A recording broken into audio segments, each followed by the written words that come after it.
شاء الله، ورمضان كريم علينا وعليكم.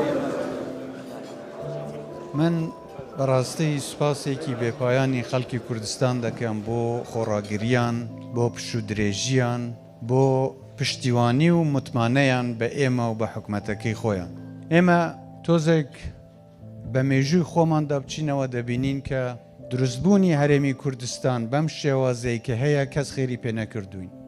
ئەمە بەرهەمی خوێنی شەهیدەکانمانە، بەرهەمی خەباتی خەڵکی ئێمەیە. ئێوە هەمووتان بەشدار بوون لە دروستکردنی ئەم ئەزمونە، لە دروستکردنی ئەم هەرێمە. و ئێمە دەستورێکمان هەیە کە لە دەستوردا مافی هەرێمی کوردستان تێدا دیاری کراوە، ئەرکەکانیشمان دیاری کراوە. لێرەدا من داوایەکی برایانەم لە هەموو لایەنە سیاسیەکانی کوردستان هەیە کە هەمویان واز لە بەرژەوەندی شەخسی و حیزبی خۆیان بێنن.